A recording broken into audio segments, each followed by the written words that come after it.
Plot, Ice Castles, 1978. Heading. Written by Heather Niles. Alexis Winston, Lynn Holly Johnson, is a young girl who dreams of becoming a champion figure skater. One night, while practicing, Alexis suffers a terrible accident that takes her sight and threatens to destroy her dreams. In the midst of feeling sorry for herself, she falls in love with a handsome young man named Nick, Robbie Benson, who, with help from her family, helps her to realize that she can still fulfill her dreams. Voiceover off. When you're blind and watching movies, what will you find? A blind superhero whose superpowers are acting like he's not blind. A sighted actor over dramatically touching people's faces. Or maybe the whole joke is that they're bumping into different places. A spectacular, macular degeneration. Tunnel vision to your television and dilly off this movie with audio descriptions. They're movie buffs who know their stuff. You'll be thoroughly entertained. Join Sky and Melissa throughout film history and Citizen White Cane. Hello. Hi. And welcome to Citizen White Cane, the podcast that examines the exasperation born from inspiration porn. It took me a really long time to write that. Oh, please tell me you're saving these, because I want to put them all in a book. Oh, well, they're fantastic. Thank you. I am, so Yes. that I don't Oh. say the same thing twice. Oh, thank God. Thank God. Those are amazing. Thank you. And I'm Melissa Buckdove, of course. Oh, yeah, and I'm Sky McLeod, which I didn't say my name. And today we are talking about Ice Castles, a movie about a blind figure skater. This is in Citizen White Cane. We're two blind people. We talk about movies. I don't know. We sometimes half the time say what the podcast is about. The movie, on the other hand, is about an ice skater who goes blind in the middle of the movie. But there's two of them, and we, by some happenstance, wound up watching the two different ones. Random happenstance. Yes.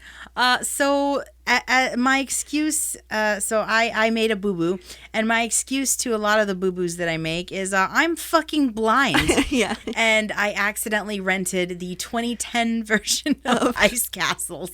Which This is not what I wanted. And I just am blind, but also have a lot of anxiety, and so every single time I was trying to go and rent things, I was double checking the date 7 times to be okay, it's 70, 78. But yeah, it is annoying because you can't. It's the same name, so you just every time you Google it kind of both come up.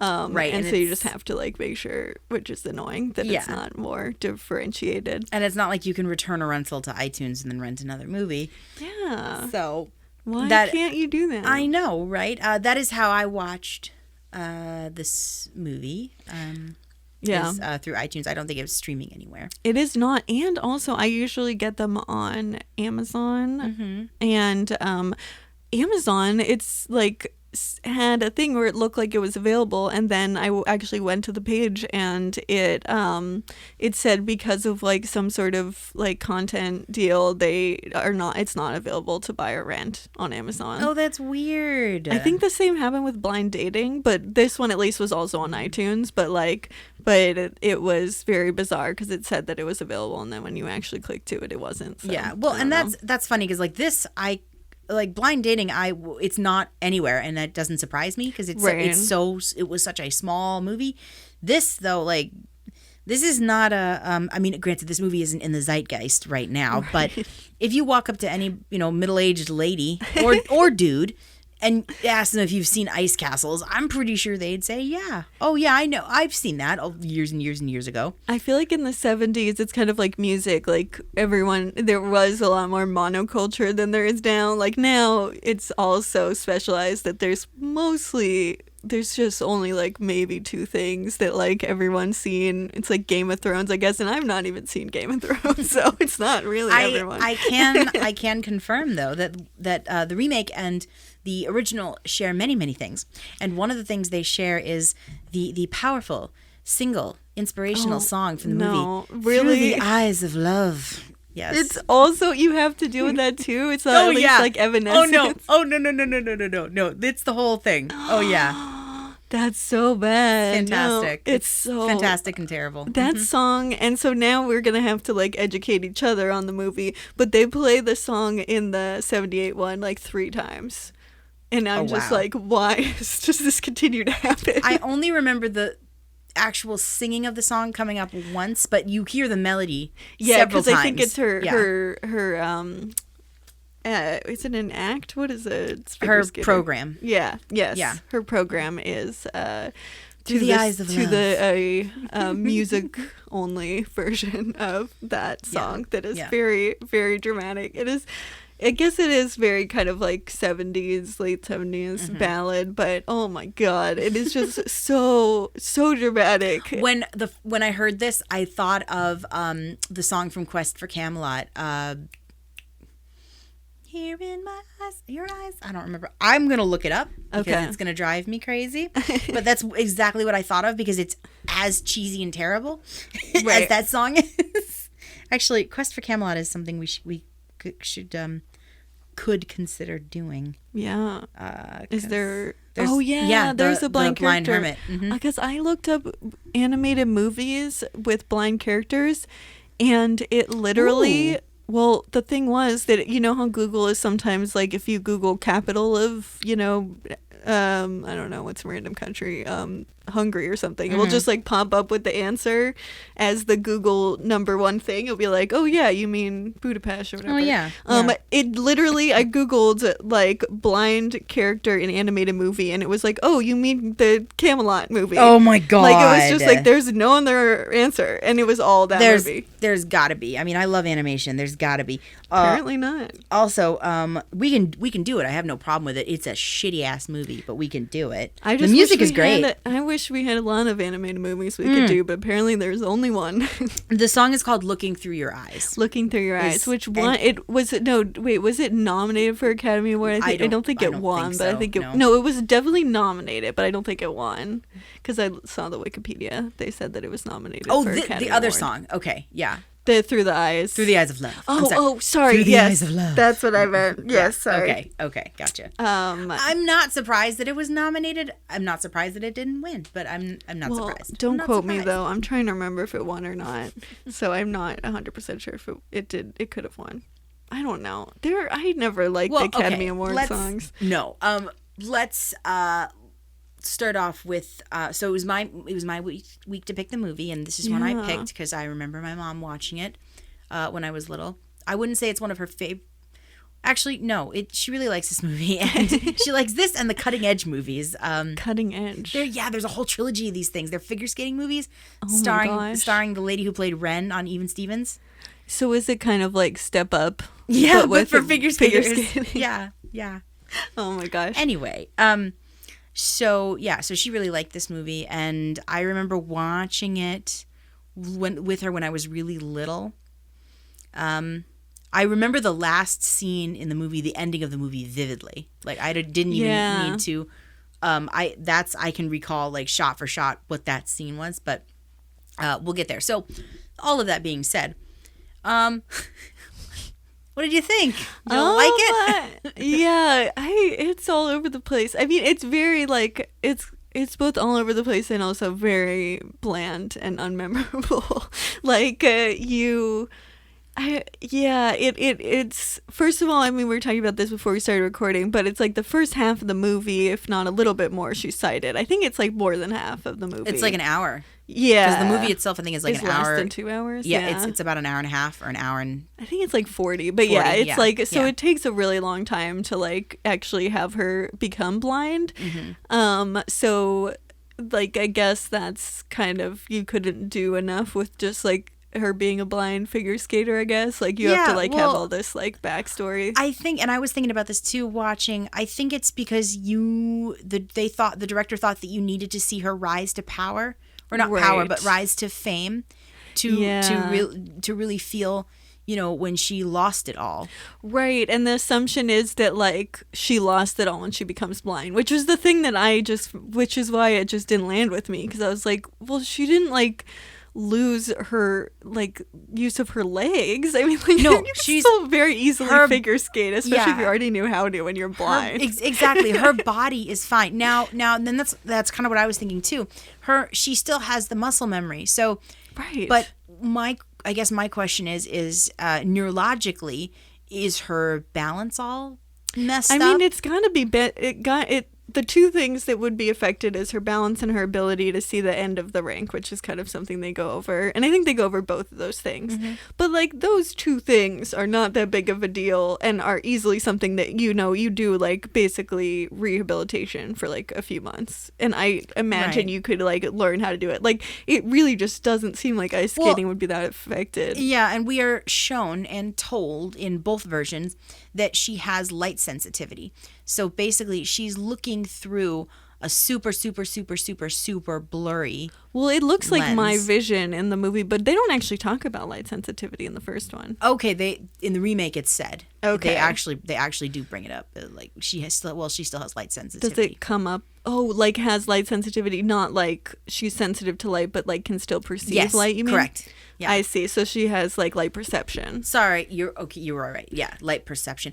Even though in the movie they do say light sensitivity, and really? that they mean light perception. That's so confusing because I have light sensitivity and that's a different thing. But yeah, she does look like she has my vision though, which was this was the first movie we watched where where the character actually had some vision, which that's is weird. Really cool. Yeah. That's not come up before. Yeah, so that's like, so she kind of could see basically blurry stuff.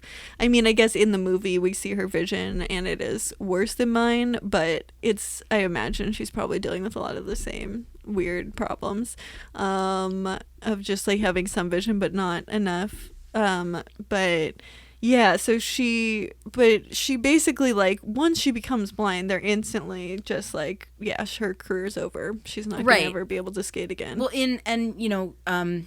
we're going to be going back and forth because, again, I watched the 2010, you watched the 78. Right. So correct me if I'm wrong, but she has her accident and she gives up. She just, she's done. She just assumes, I don't want to do this anymore. And it's up to her family and her boyfriend. Oh God, we talk about her boyfriend. It's up to them to pick her up from the doldrums and push her to get her to keep going again and show her that she can overcome, and she already has all the skills. She just has to learn how to use them in a new way. And I am fine with that, but I think it took away Lexi's agency.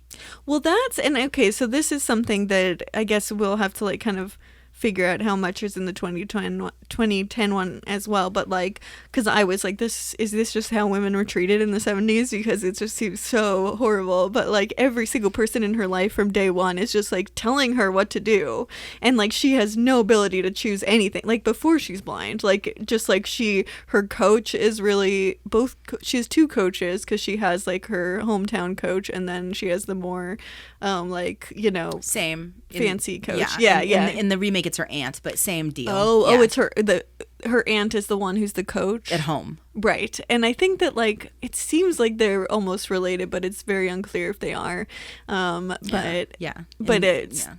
they have like, so at the beginning she's kind of like just a hometown figure skater that has some raw potential, but it's not very she likes to fine-tuned. Yeah, she likes to skate for fun. She does it because she does it and it's fun. Yeah, and I think it kind of seems like she likes it, but again, it is kind of like everyone is just telling her what to do and no one or what not to do, and then sometimes like the conflict will be that two adults are just telling her to do something completely different. One adult wants her to do one thing, one adult wants her to do another thing, and no one even asks her at all. She has an aunt, a loving aunt, at least in my version, and she has the one thing I really did like about the 2010 version is I loved her dad.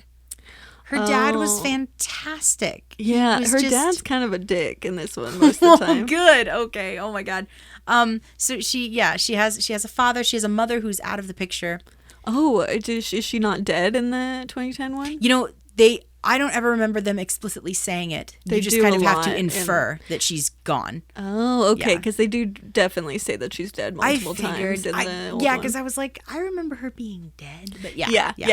It said like many times. But at the beginning, it's not explicitly said. It's just she's gone. And then later on, it's said more explicitly. This movie is very weird in that it doesn't give you a lot of context of what's going on most of the time, not in like a skillful way, but in a just like not well done. Like it's just like you're like, wait, we should have known this already, or like this is just so unclear what's happening. Like I don't understand why. And there is one more person in Alexis, or Lexi, everyone calls her Lexi, in Lexi's life, her boyfriend.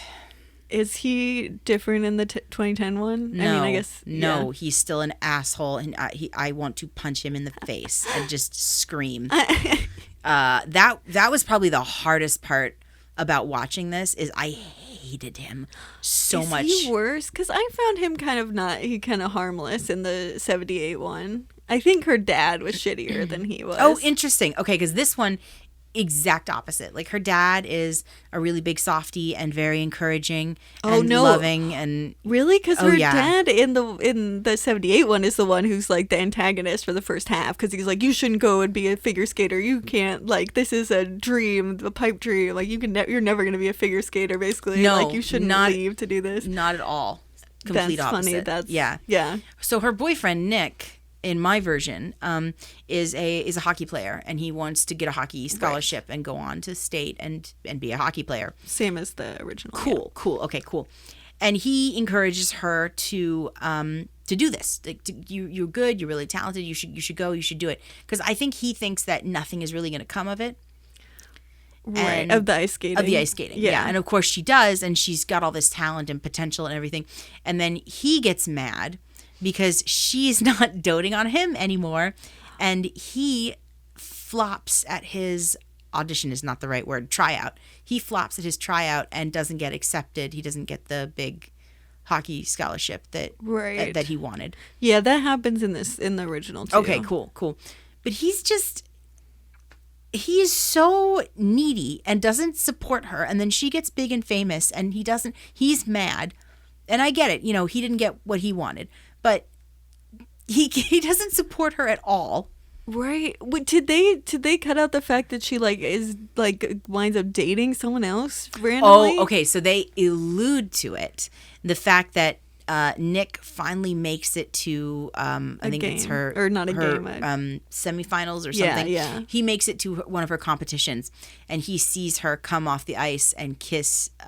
In this version, it's her coach. Aiden is the highfalutin coach. Right. Whereas, whereas the other one, it's, I think, like a reporter. I don't know. It's very weird. All of a sudden, they're like kissing each other in the movie, and you're like, what? Who is this guy? Yeah, but it's never explicitly stated they are dating. Right. Yeah, but so he sees them. Same as the original. He sees them and gets mad, but they had already kind of sort of broken up before all of this happened. Oh, yeah. I think this kind of happens in the 78 one. I mean, it's just that everyone is such a douchebag. He doesn't seem like that much different. Like, in some ways, like, he just vacillates between being a douchebag and not. But, like, most of the characters feel more consistently douchebags. Yeah. And then she gets blind. She becomes blind. And then he is, he's here for her. He wants to help her. He wants to comfort her. He tells her that she's beautiful. He had never said that to her before all of this started, when she was sighted. And I'm like, hang on.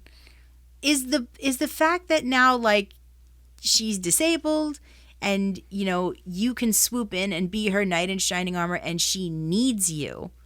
Like, now she's on your level and she's a person because you... Oh, wow. Yeah, so... This animosity is not in the first one. He seemed like a very nice boyfriend, and then she was kissing some other guy and he got mad, which is understandable. And then he was kind of a dick about that for a while, but at least it was like, okay, but at least you, like, got mad about something that's reasonable to get mad about. This dude is like sulky teenager through most of the movie. I wonder if it's a performance thing too, because I could see a different performance making him out to be more of a douchebag, but he just seems more charming and like kind of more like he likes her, from the beginning. He definitely doesn't feel as cold. It's more her dad that's like being weirdly like overprotective, and he's just kind of like, I'm up for whatever you're up for.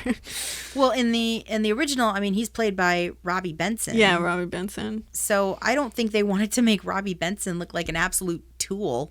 that must be it. It is weird though, because you expect him to be more of a tool in the 70s. Yeah, Robbie Benson plays Nick, her boyfriend, and Yeah. Lynn Holly Johnson is Alexis in the 78 Right. version, replaced by I have it pulled up here, replaced by Taylor Faith, who plays Lexi, and Rob Mayers. It's got to be a plays Rob. Nick. It just they have to be named Rob. Oh, yeah. And fun fact about these, which you told me before we started, they're directed by the same director. Yeah, and I think the script is not that dissimilar. I think No. it's basically I- close to the same. From what I've seen, yeah, it's pretty much beat for beat the same script. The accident is pretty much the same. Yeah. I wonder if it's filmed similarly. Oh, well, okay, so let's talk about that. So in the 78 version, she's accused of attempting a jump that she couldn't do, that she knew she couldn't do because she wanted an out. She didn't want to do this anymore. Yeah. Yeah, they accuse her of that like later on. Mm-hmm. In this version, in the 2010 version,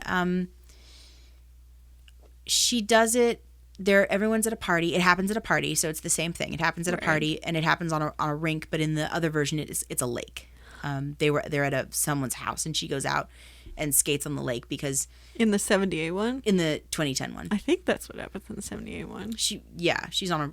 Was it a lake? I mean, I guess it's like it's a party. It's definitely a the party. same. So yeah. Yeah. And she just, in the 2010 version, it seemed more like she had just broken up with Nick. She was feeling really down on herself. She just didn't know what to do. And skating used to be fun, and now it isn't.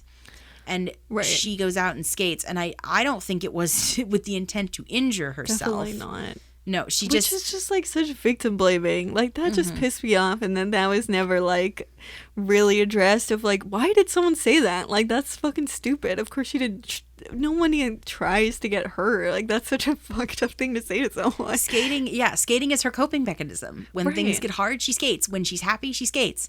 When she needs to think, she skates. Like that's just what she does. So no one wanted anything to do with her at this party. So what is she gonna do? She's gonna go skate. Yeah, I mean, and she's just like feeling overwhelmed by everything and being kind of on display, I guess. And there's like this undercurrent of like how a lot of skaters have like mental health crises, because we have this like this French skater who was kind of like won the Olympics, or was like second place or something, I think, and then like didn't go to the future Olympics because she had hurt herself, but everyone was like, oh, she probably had a mental breakdown instead of hurting herself. And so this chick sees Lexi skating. I guess it's very unclear if it's just like Lexi has a good job skating, and then the French girl comes out and like keeps falling and is like freaking out, and then she just disappears. Like the French girl's never seen again. Seems like she would be more of a a rival, or a character that we ever see again in any way. But no, the remake is not really concerned with Lexi's rivals necessarily. The movie isn't either. No, you see a couple of them and they're named once, and then you never see them That's again. the same as the 78 one. Because that's not really the story that the director wants to tell. Right, but then it is like a big part of like that realization is kind of implied that that's one of the reasons why she gets hurt. Because she's like like Lexi is internally struggling that she made the other girl fall, and so she's like feeling upset just generally because she's like crying and angry that this happened. Which also it's like I don't really understand like why she thought that she was responsible for the French girl falling. It was very I didn't really understand that. Well, I mean, she feels a little like a fish out of water because all these girls, they're beautiful and they come from these highfalutin skating clubs and everything, and she comes from a little tiny club in Ohio, and she's 16, which makes her old. Yeah. Then there's that. Yeah. Which do you have the scene where the coach, like the highfalutin highfalutin coach, who I guess in the 2010 one winds up being her boyfriend, where it's not in the, she's like another female coach. But she's talking to the two her coaches she has are talking, and the new coach is like, she has a lot of promise, you know, and then she's like, how old is she? And then her I guess who would be her aunt to the 2010 version is just like, she's 16, and the coach literally is like, never mind, and walks out. I'm just like, no, what just happened? I don't remember having that scene. She definitely doesn't look 16 in the 2010 version. Yeah, she doesn't in the 78 one either. But it is funny that, like, apparently 16 is so old, and maybe they don't do this as much as the 2010 version, but there's the whole thing about how she's already like too old, which I guess is part of the reason why, like, once she becomes blind, it's like she doesn't have time to like learn to see, or not learn to see, but learn to ice skate without seeing, because then she's already too old. So old. Yeah, because it was like, even before then, everyone was like, she's too old to like bother training. They have to be like 9 years old when they start, or it's not worth it. So I just thought that was very funny that there's so much like, she was just like retired. It's kind of depressing. But yeah, so that's, I thought was a funny thing about scene. But yeah, so that's part of it, there's kind of a sense of like time is not on her side, I guess. But yeah, then we see where were we? The party, her injury. So she falls, she attempts a jump and falls and bangs her head up real good. I think it's a little bit more harrowing in the 78 version than it is in the 2010, because it's just, she's skating alone on a big lake, and then she does her jump and she misses and she falls, and you can tell like her head hits the ice, but man, oh man, she crashes in the 70s in the 78 version. Well, because I was like, how are they going to edit this? And then the way they do it is so dumb, because they basically have it so that you see her falling instead of like cutting away, which I don't know. I mean, I feel like I prefer when people just cut away. I don't want to see someone fall. Like, that's not helpful to me. I don't need to see that. But so they cut of her falling, and then she's already on the ground, but they like, to make it seem more of a big thing, they actually have her like go into the shot like multiple times, so it looks like she'd basically have to be like, it's physically impossible, like, and they'll get like slightly different angles, but they basically have like the impact is like at a lot of different angles, but none of them she's actually really falling. She's all of them she's already on the ground basically. It's weird, and it goes on for way too long. It's incredibly dramatic. I mean, if this movie is one thing, it is dramatic with a capital D. Well, because I knew the plot of the movie. Obviously, she has to become blind, so for us to watch it. So, like, in the first hour, every time she was skating, I was like, "This is when she becomes blind." Right? Oh no, this is when she becomes blind. I was like stressed out about it. And then the time she does become blind, you have like, it's like the most like she's doing a normal skating, and before it's like this like very like sweet pretty music. Some of it is the song that was nominated for Academy Award, most of it is, but like Through the Eyes of Love. Yeah, okay. Exactly. But in this one, she's just like, the score is just so dramatic even before she does anything, when she's just skating normally. And so you're like, okay, well, I guess this is the scene where she falls, because all of a sudden the music's super dramatic instead of being like pretty. So it's just like, okay, well, why was I stressed out about her falling before now? Because she obviously is gonna fall now. But yeah, the score is, oh my god, it is so fucking emotive in a way that is very annoying. The movie and the score tells you how you are supposed to feel right now. Yeah, and I'm a rebel. I'm always like, don't tell me how to feel. I'll figure it out for myself. I'll feel how I want to feel. Exactly. But yeah. So well, okay. So I'm curious about. I don't know if you get hit on the head hard enough. Can you go blind? Yeah, you can. Okay, cool. You can, because there are like neurological blindness. Right. I don't know if it would necessarily work in that way, because that does feel like it's really a retinal problem. In the 2010 version, it's explicitly stated, because you see her go through all the MRIs and stuff. It's explicitly stated that she suffered a concussion. Yeah, no, that's very in bad the concussion. in the 78 one Okay, too. yeah. Yeah, there's like, and it's also funny because they have like a scene where there's a doctor, and he's like, I guess it looks like he is a med student and he's just talking to, and like, and it is like, I'm like, oh, I guess that works for exposition. I think he's also talking to her family, but there's like I guess he has an assistant, I don't know, but it's funny because it's like this exposition scene, but it's all like super like doctory language that the average person wouldn't fully understand. So I'm like, why do we need this in the scene in the movie when we're not necessarily going to, why do we need people to be saying doctor language that the most people wouldn't know? Well, it's, you know, it's technobabble. It's to make the world seem more real. Or but it just seemed unreal because why would doctors suck at this and this is a problem. Like, doctors should not be using that language with patients because it's extremely unhelpful. But like, you would think, you know, a good doctor would be able to explain things in more of a functional way. But I think even bad doctors at least know to some extent you're supposed to tell people what what matters about this information. But I think also if you're using that language, you're either masking science that you don't want to have to deal with. So just, you're going to say a bunch of fancy words and people will just glance over it. Or you're using those fancy words to make whatever happened to her sound more legitimate.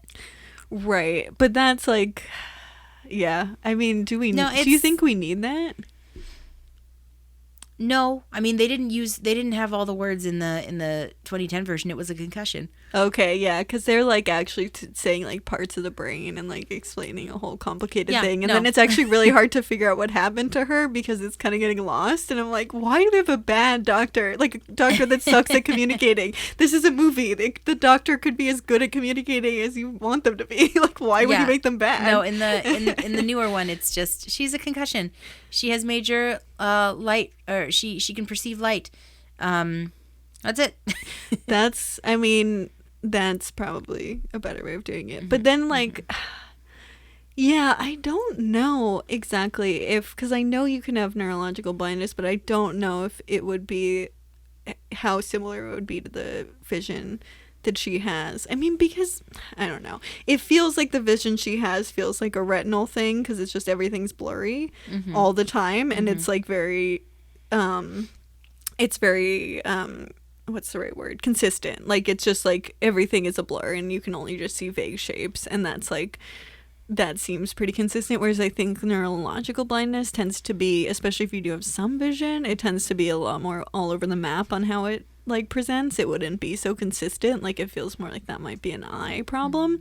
But it's like, how could she get hit only in the eyes? It's like, that's the problem. Right, she didn't get hit in the eyes. Yeah. She hit her head hard, very hard, but she hit her head. Right, because it doesn't like, I mean, it is kind of funny because it's just like, why pick blindness? Like, that feels like you would just never, no ice skater would ever fall and become blind. Like, that just doesn't, that's not what you would think of. I guess like getting a concussion is not as filmically interesting. No, but they couldn't give her, okay, and I'm about to sound like a jerk, but they needed a disability that kept all of her physical faculties intact. So that you could actually still ice skate. You can't immobilize her. Yeah, you can't immobilize her and then expect her to skate. Right. Well, that's the weird thing is they're just like, when she's in the doctors, they're just like, well, she had a lot of promise. And then it's like, yeah, she had a lot of promise. Done. She's done skating. It's over. And it's just like, what? Right. Because this is my least favorite type of disabled story. This is the story about a person who is disabled, becomes disabled, and has to overcome their disability. It's not about living with your disability or learning to adapt or accept, that this happened to you. This is a monster. This is something I need to beat and overcome and show all the other able-bodied people that I'm just like you. Right, except for it's not even like that because she won't even admit that she's blind to most people, which is very problematic. And yeah, I mean, and it's just like, it's really annoying too that it's like, it's not even something that even would make sense why she can't. Like, it doesn't make actual logical sense that they would be so much like, she can never skate again. Like, you know, I mean, at least just make it like that she does have a more serious, like, physical, like, actually has something that affects her physical body, and then like it's about, at least make it about her having to learn how to skate with a physical difference. I mean, I don't know, it just feels like blindness is so irrelevant. Yeah. I mean, maybe the accident was, you know, well, not maybe, the accident was really traumatic for her, you know, and that's what I thought, but they don't deal with that in the movie. I'm like, I feel like the blindness would be less of a thing than the concussion being traumatizing. Right, like, that seems like it would be far more salient than just being blind. Like, you can still ice skate. It's like muscle memory. Right. Yeah, she still has all the muscle memory in it and everything. I mean, now granted, you know, if you took a sighted figure skater, someone who wholly relied on sight to do everything, and blindfolded them and then told them to skate, yeah, you probably would mess with their head. Yeah, for a little while, you know. I'm and someone who is fully sighted now lives in a world overnight. She has to figure out how to navigate this world this way. Right. Yeah. Right. But the, like, don't you think that a lot of the stuff in her life that isn't ice skating would actually be harder? Like, because her dad at one point is like, at least she has to graduate. She's given up on everything. I want her to at least graduate high school, which is when I was like, okay, I'm on the dad's side now. Because, like, do something. Oh, my God. Like, it's not that she's, like, just completely unfunctional as a human, which is how they were treating it. Right. In the remake, Lexi goes into a horrible depression and stays in bed for weeks. We're told weeks on end, and her aunt comes over to try and make her feel better, but doesn't work. So finally, her dad is like, "I'm tired of it. It's been weeks. And he goes into her room, pulls her out of bed, and is like, "You can't stay in this house and rot anymore. Right. I'm not gonna let you. It's not happening." It's like the only time in the movie he raises his voice to her, and not to be mean or angry, but he's gonna get his point across. He made him so nice. He's so nice. Yeah, because he, like, is really, that's the first time he feels human in the other movie, because he's just, the entire time he's just completely, like, getting in her way, and just ways where you're like, why do you care so much if she goes to, like, sexual, like, because he's like, she's gonna get her feelings hurt and all these weird things, and it's like, calm down, dude. Like, he's just like a man baby, basically, is like a lot of it. And then, like, near the end, or when she does become blind, at least, he's like, okay, well, I want her to do anything, which also is just like, this shouldn't have been like one person's opinion. This should have been all of the adults in her life. We're like, yeah, of course she's gonna do something. Yeah, and she's still a human. In her opinion, like, nobody asks her, do you want to keep skating? Right. Well, no one asks her if she wants to, really. It doesn't feel like she's ever gotten the choice. Right. And I mean, and yes, I think that it's up to her to make that choice. But, you know, maybe to get her out of her horrible, awful depression that she was in, they knew what the best medicine for her would be, and that's skating. Right. Well, I think that would be more justified when she is, like, being unnecessarily just, like, shutting herself out from the world.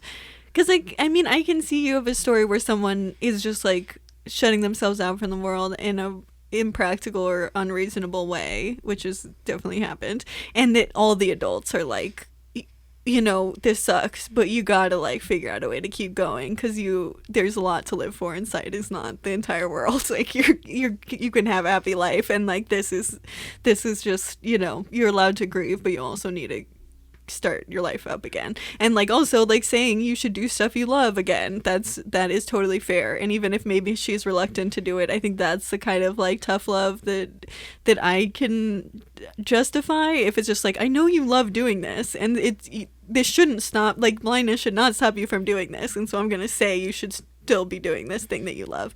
But, like, before that, everyone was still telling her what to do, and you're like, does she even want to ice skate? Like, it's just very unclear what she wants at all. There's tough love, and then there's, like, making someone else's choices for them. Right, which the movie thinks that tough love is making other people, like, and also, like, the way that people like really, like, verbally assault her a lot, and it's seen as like the coach, like the fancy coach, is just, like, really abusive to her, and it's just like, at one point it's just like, basically, like, either you do the ice skating my way or you get the fuck out of here. Oh, like, yeah, we had that scene in the my version too. She takes her into a hallway in the back of the rink, and he's like, what the fuck, you know, not what the fuck, but like, what did you do? I did a triple. Why did you do? Well, because I knew I could do it. I didn't tell you to do that. You skate the program my way because that's what I choreographed. He has this whole speech, blah, blah, Yeah, blah, blah, blah. That's the same with the coach in this one. And but she's just also like, but Lexi's crying and the coach is just like, why are you crying, you baby? Like, you need to be an adult. And it's like, oh my God, like this person is like showing that they're like upset and scared by the way you're treating them. Like, don't fucking assault her. He didn't call her out for crying, but he definitely, she cried and he definitely made her feel like shit for going against what the program is. Which is also just like, what the fuck? Isn't she there to like learn how to ice skate? Why are they mad at her for ice skating? Like, it's, I mean, I guess if it's like unsafe, that's one thing. I think it was, I think the way the coaches did this is absolutely wrong and irreprehensible and everything, but I think there's a tiny, tiny little bit of it that is coming from a place of love. Safety. If not love, then wanting her to be safe. Yeah, see, in the 78 one, there actually is a justification, and the justification is that basically that there's like some sort of hierarchy of like the judges want you to be doing something fancy, and doing the triple is not, you can't do it perfectly, like it's going to be too rough. And there's also like something, like it's seen as completely morally bankrupt that she would care about this because it has nothing to do with her safety. It's entirely like a weird ice skating cultural excuse that doesn't, that is completely, messed up, that would be the reason why she's so upset. Like, she doesn't say it's because of safety. She says it's because she can't do it. Like, it's not going to work for her, like, and that's not what the judges want. That's her excuse, is it's not what the judges want. Yeah, why concentrate on something you can never perfect? Right. Because when you skate in front of a judge, they're going to judge on who's technically the best. Right. And she's basically like, this is what how they think, and like, it doesn't matter what you think about it. Stop crying. Like, you're an ungrateful child for like, and it's just like, oh my God. Yeah, that's this is okay. So fucking unreasonable. Yeah. You can get your point across without being a dick. Yeah, and it's also like, your point kind of sucks, and I'm like, you've got to, some part of you know that like what you're asking of her, like, she's not doing anything wrong, and like what you're asking of her is actually kind of shitty, and like, and maybe like you have to have some humility in that and be like, hey, I get that this is like actually a cool thing, and I get that you're trying to do something that's a little less polished, but this is like a problematic system where certain things are rewarded. But she does none of that. She's just like, this is what's morally right, just because like it's I hate it. But yeah, so there's all the adults are just completely unreasonable. They're like children, but they're also very verbally abusive all the time, and you're like, what is happening? Yeah, it kind of felt like in my version, a lot of that, at least at the beginning, was saved for her boyfriend, and then he does like a complete 180. But I think that's because he now has the opportunity to swoop in and take care of his little, damaged dove, of his little, this little porcelain doll that he can keep and have control over. And right, and that is kind of more sinister. I mean, as much as like it's horrible in the 70s one watching the adults, at least you're like, well, maybe their generation will be better. Like, by the end you're like, okay, well, at least Robbie Benson seems not that bad, so he's the youngest one, so like eventually all these horrible people will die. Like, and then the world will be a little kinder. But when it's like the boyfriend's abusive, that's just not fun to watch, because you're just like, oh God. Like, yeah, like, it's not gonna get better for her. And I mean, he doesn't hit her or anything. He's emotionally jerk. abusive is abuse. He's just a real jerk, and it's oh my God, take your head out of your ass and be happy for her. Yeah, when she was doing all of this and everything, and yes, he does come back and he does help her rehabilitate herself and get back into skating again. Yeah, but. See, that's when he kind of seems the douchiest in the 78 one, is like right when he's like rescuing her, because he's kind of just like still mad at her, and then like he's like pushing her.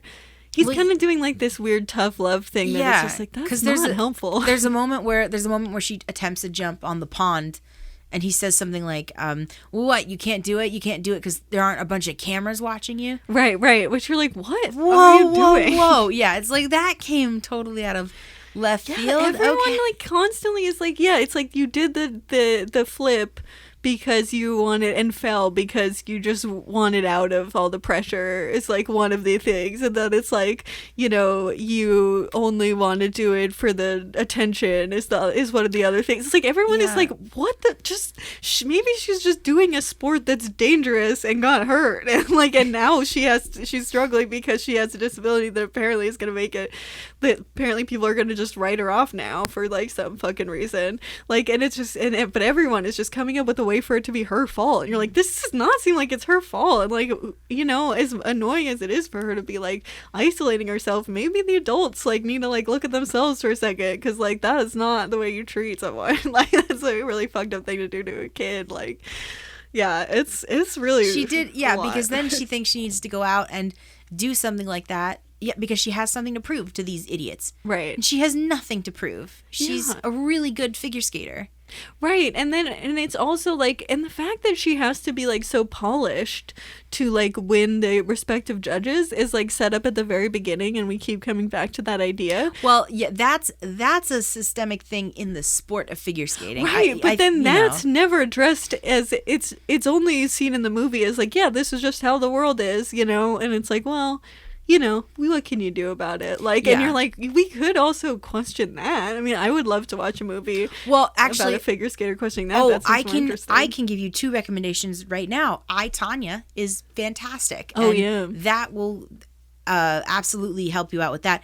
Also, I need to look this up, but there's a fantastic piece on Radiolab. No, I was going to say there's that Radiolab piece, yes, which I feel like they probably option for a movie. Yeah. Oh my God, they should. About the she's you might have to edit this out, but she's an African American figure skater. I'm pretty sure, yeah. Yes. Yeah. No, yeah. she's a black figure skater who like is like a lot less polished than the other ones, and like it's kind of like if this was an interesting movie. Like, yeah, I'd like to. I would really like to see that story. So, yeah, they should make that. Why did they make 2 ice castles and they never make that story? Mm-hmm. Yeah, we should look up her name. Probably. Yes, we should. If we're gonna talk about her, we should say her name. Yes, yeah. So yeah, those 2 things, like, go watch those watch one and listen to the other, because they're absolutely fascinating. Because the world of figure skating is insane. Yeah, and it is just weird how much they like talk about how, so the episode of Radiolab apparently is called On the Edge. That's it, yeah. And Sernia Bonali? Bonali, yes, that's it. Yeah, is the name of the figure skater who should have a movie about her instead of fucking 2 ice castles. The juxtaposition between disability and sport. I mean, it's a tale as old as time. Yeah, and it's a very complicated thing. Mm-hmm. It's something I struggle with a lot, like when people talk about like the Special Olympics being segregated. Yeah, so that was something that I was thinking about watching this that I definitely didn't think about when I was little and watching this, because now I know that the Paralympics exists. Oh, do they call it? Is that the correct term? Oh, is that specifically for Paralympics and Special Olympics? They're 2 specifically different things. Oh, okay. It's completely separate events. So they're even segregated, or are they different sports? Well, okay. Also? So you have the regular. You have the Olympics, right? And then I think it's a week or 2 weeks after the Olympics is done, you have the Paralympics, which the Paralympics is specifically specifically disabled athletes. Oh, the Special Olympics is developmentally disabled. So physically disabled, you go to the Paralympics. Developmentally disabled, you go to the Special Olympics. That makes sense. But of like why. Yeah, and again, this isn't the story that they wanted to tell, but nowhere in this movie is it mentioned like the Paralympics. Like you can totally do this. Would she qualify, since her disability doesn't like barely affects her sport? I don't know. Unfortunately, I can't ever recall watching figure skating and seeing someone who was sight impaired at all. Yeah, I mean, probably. I mean, honestly, just because I've gone ice skating and it is terrifying because you can't see where the end of the rink is. And there are ways in which you are, like, very much, it is a problem. So I assume they would let her do that. It would be weird not to. Oh, yeah. I mean, and that's what she has to do in the movie, is she has to measure out the rink in paces is what she does. Yeah, and the rink is really big. And luckily there also is, like, a wall. Mm-hmm. Which, I mean, you can't just run into the wall. So that would still be bad. Like, just having one doesn't mean. I mean, they would probably take points off if you hit the wall. Well, yeah, I mean, it also could hurt her too. Like, Yes, she does have to, like, because she does, and they do this a lot. They show this a lot. When she skates, when she can see, she is just very quickly. It's just, there's a lot of shots. Most of it is not her doing tricks, but her just like just going very quickly and like turning very quickly. And so you're seeing like how fast she goes. And so the whole time I was like, oh yeah, I guess this would be very scary to do. Like, looking at what she's doing as a blind person, I'm like, oh god, like this is actually terrifying to definitely. imagine having to do that. Like, and so at least the whole movie, I'm like, because anytime I watch a sports movie, I'm like, could I do that? Like, I don't think I could do that. Like, and this was definitely one where I was like, I could not do what she's doing. So I get, but she does have the advantage of like learning all the skating stuff, because that's something that was always felt like a difficulty for me, is I couldn't balance very well, and so like it was very difficult just to learn because you didn't have the ability to learn as well. But she already did all the learning, so it's like just rehabilitation. Exactly. And so that's like a lot smaller thing, whereas for me it felt like I have to like do what she would have to do, but then I would have to learn how to ice skate. Like, I would have to do that before I learned, whereas she has already learned, so she just has to do the blind stuff. And it's not like that's not the way to learn how to, that's not the thing she has to do before she can start, because she already learned how to ice skate. So I don't know, it seems not like a big deal, but and now we come to it. So in the movie, she, at least in my version, she kind of sort of just disappears from the figure skating world. Yeah, she does. Yeah, and everybody's freaking out because they're like, what happened to her? Like, we don't, all we were told is she broke her arm and no one will talk to us. And she gets entered into nationals anyway because Nick does it. He keeps her. He keeps her in. He keeps her in the open slot. I think they do. Yeah, they do something similar in this one. They just have her. Like, everyone decides. I think it might be Nick as well, but like they just decide for her what she's gonna do. Yeah. So right. So in the 2010 version, it is still kept a secret. Nobody knows. Same that thing she's in 78. blind. Yeah. Right. And when she competes in nationals, nobody knows she's blind. Yeah. Okay, so my question is, was it the same in the 78 version? But because I can't remember if and I could be recalling it wrong, but Lexi goes out to skate and the announcer is talking about how she's blind. Oh, really? Like at the beginning? At the end? You know what? That was probably put in the trailer. Yeah. Because I don't remember. Now that I think about it, I don't remember. Is that in the 2010 one? No. Oh, no, it's definitely not in the 78 one. Okay, cool. Okay, so no one knows she's blind. Yeah. Yeah, and when asked why, she specifically says, I don't want people to pity me. Yeah. And I gotta say, I absolutely know what that's like. Yeah, I get that, but I'm also like, what the fuck, why? Like, just why? When you do that, why would you make it so much harder on yourself? Like, I can't. Right. I mean, I hear you. Yes, it's like there's, I'm proud and blind. Like, I want people to know I'm blind. Like, in anything I do. I'm never afraid to say, yeah, I'm blind. However, I think with something like that or any competition in general that's physical, well, I can't even say anything that's physical, but in competition in general, you might not want people to know that you're blind. It sucks because people are automatically going to look at you and see you differently than everybody else. I mean, yeah, but I want that because I know what it's like for them not to, and it's a nightmare. I'm not on the opposite end of the spectrum, but I gravitate between both of them. Yeah. I am on an extreme, I think, amongst the blind people. Yeah. I mean, it's especially in acting, I've had people, one of my teachers congratulated me on, oh my gosh, you were up there and amazing. And no one could tell you were blind. Yeah. Like you hit it so well. No one could tell. I'm like, oh, cool. Thank you. I don't know how to. Okay. I'm writing a pilot right now with a blind main character, and one of the lines is like, someone says that, and she's just like, not a compliment. That is the best way to respond to that. Yeah.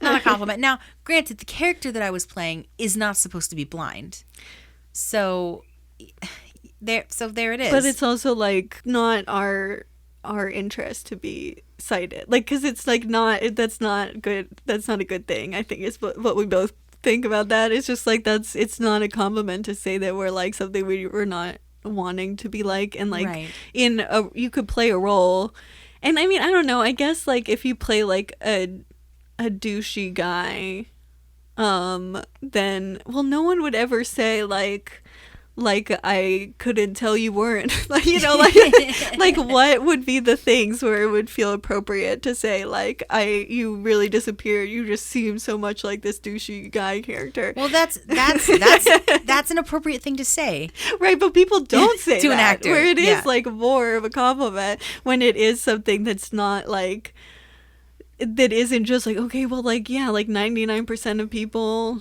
because I have to like deal with that 99% of people all the time, and so it's easy for me to emulate them because I kind of just have to sometimes, and sometimes I have to do it just because I'm scared or I feel unsafe in a situation, you know. It's not like, it's like, yeah, I know how to do it, but it's not something that I feel prideful about, I guess. Like, you know, I don't know. Well, it's tricky. Yeah. Oh, no doubt about it. It is tricky. Yeah. When I went on my big audition to come here to Oregon, in New York, I was told, you know, that the proctors will not, they will sit there and be stone-faced. You know, they will laugh if you make them laugh, but they're not allowed to make any verbal proclamations about how you did, or, you know, anything like that. They're not allowed to applaud. They're definitely not allowed to applaud, because everybody is treated equal when you go into the audition room. Well, you know, I practiced just as hard as everybody else did, and when you go into the room, they have an elevated stage that there is steps to climb. And I could have not used my cane. I could have walked in the room, and they let me walk on the stage beforehand and memorize all the steps and everything, which I do anyway. Right. But we had practiced in my audition training, not only the pieces and everything, but we also spent time on like what to do with my cane. Like that was a whole thing. Oh my gosh. We had to figure out what exactly I was going to do with it. So I didn't practice for, 6 months not to use it. So I went in there and I used the cane. I put it down, did my thing, Right. Thought I did real well. All of a sudden, everybody applauded. The whole room just applauded. And I'm like, in the moment, I was really happy because it's applause. And I'm an actor. I'm very happy. Right. It's instant high. And then I thank you, and took a bow, left. And then I walked out, and as soon as the door closed, it hit me like a ton of bricks. I was like, wait a minute. They weren't supposed to do any of that. Oh my gosh. I mean, people were thanking me and applauding. I'm just like, wait, so did you get to sit in on anyone else's audition? no, but I went with friends. Okay. So we filled each other in. Yeah. Well, and also when you are in line to go into the room, the walls aren't super thick. You can hear everything that's going on. So no one else got that? That's so fucking stupid. No. So you then wait for 3 hours to figure out how many callbacks you got. And I was like, well, I got the entire room to applaud. Right. Obviously they liked me. So I go back, nothing. I got no callbacks. Not even one. That's horrible. It was terrible. It was the worst thing. So now my head is like all fucked up because I'm like, wait a minute. They broke the rules for me. And then they're just like, yeah, you did really great. Okay, bye. Wow, that's so fucked up. Yeah. Long story short, I went to another set of auditions the next day, got them to laugh. None of them applauded. Everybody stayed stone-faced, and I got 3 callbacks. So well, I'm like, well, they were just shitty then. Yeah, I because that's real shitty. I just hate that entire room of people. You're gonna have to tell me who it is after when we're not recording. But that bringing it all back around, I get it. I truly get it. I don't want to tell them I'm blind because then they're just going to pity me, and they're already going to count that against me.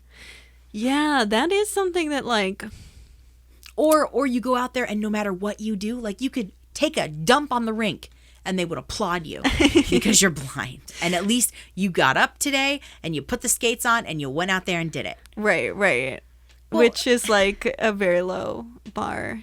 Yeah. I mean, that's stupid. Why doesn't that happen to me that often? I'm trying to figure this out. Because I'm also just not a rule follower, so I think people are just always mad at me is more what happens. Because I'm like very anti-establishment, so I just kind of piss off most people in power more like very quickly. Like that, it's only like the kind of more rebellious people in power that like me to begin with. So I think that's part of it. Is like I've already pissed people off by the time they could be shitty and passive aggressive. Like the people who are going to applaud me for just existing are the people who are already mad because I did something they didn't like.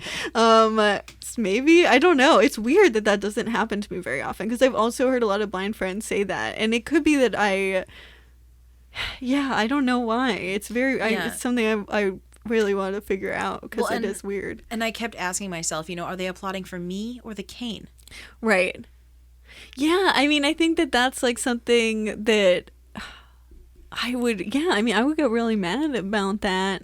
It could be, now I'm wondering, is this like happening to me and I'm not noticing it? Like it's hard to say. I mean, because I think I just always, yeah, I mean, I also just grew up not getting to be blind. And so I think that probably has something to do with it. Mm-hmm. Like that I don't, that I come into every situation being like, I am blind. I'm making that big part of what I'm doing. And so I think that I tend to like, I don't know, I guess I talk about it enough that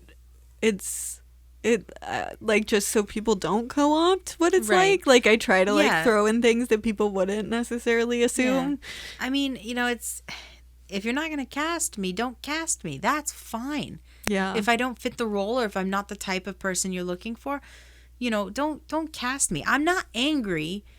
I will never not forget that story because I didn't get callbacks. Well, I will remember because basically they broke the rules for me and I didn't want them to. Well, yeah, and it's just like you shouldn't applaud if like it's just really fucked up because it's just like. Well, and then you set that person up. Yeah. You set that person up to think they succeeded, right. And they failed anyway. Right, and like, and it's so like patronizing, like that you can't just be it's like that you're. Well, I mean, and this is why the Paralympics are like, why it's complicated, and I don't know what to think about it because I think that like. Competition is inherently ableist for the most part, like it's super duper, and that's part of the problem. And I think that that's an inherent problem with sports, and I don't know how to solve that. I think that like that's also like when they talk about how like binary women in male sports and how people who don't fit in the biological binary or people who are trans are like really just completely like don't get to be part of it, and people are like like wrestling or something, and they're like, well, people weigh more if they're of different quote unquote genders, but like that's still just a binary thing that's like a biological sex, not actual gender. But like that is it is like, okay, if there is a difference in weight and that really does affect someone's ability to win, then that's a fucking problem because you shouldn't be discriminating against people who are trans or like making them feel like they don't belong there. And sometimes it is just transphobia, but like, and it has nothing to do with the actual physics of it. But I think that like generally when it comes to like having different biological like things going on with you, that competition can like, well, but it's also weird because it's really like people who are on the other end of the spectrum that are, the athletes, because they're the ones who are like, who are biologically very abnormal as well. But it's just in a way that's convenient for the sport. Yeah. And I mean, and I wish, at least in the remake, I wish they would have focused a little bit more on like on the Paralympics. Like this is an alternative. This is something that you could have. You have nothing to prove to all these sighted people. Right, because she doesn't reframe it as like, oh, like I don't need this bullshit system like that really was already fucking with my head and like making me feel shitty about the world and myself, like, because she was already suffering a lot before she Right. becomes blind. Right. And then it's like, okay, well, now you're not going to be allowed in the system. And then this is a good time to be like, this system fucking sucks, you know, like being broken up with by an abusive boyfriend and then realizing like, oh, they were abusive. Like, I don't want to be in this relationship anymore. But no, she just like kind of goes back into the system. Like, Right. But then again, it's hard because I personally think that I think the Paralympics are great, and I'm glad we have them, and I'm glad we have the Special Olympics. But personally, if all that is considered wrong, because being disabled is not wrong, but in the eyes of the judges, if all that is different about her is that she can't see, she should be allowed to compete in the Olympics or in, you know, the nationals or whatever she decides to do. Right. Well, and I mean, figure skating also is like, it's kind of more of an art form than it is a sport. Like, because, you know, if you are a little person and you want to play basketball, then there are things where you are going to be at a disadvantage if you're trying to, you know, compete. Like in non, you know, I guess, is basketball in the Olympics? Yeah, basketball is technically an Olympic sport. I don't actually watch the Olympics. No, I watch the opening ceremonies because they're awesome. They are cool. I do. Yeah.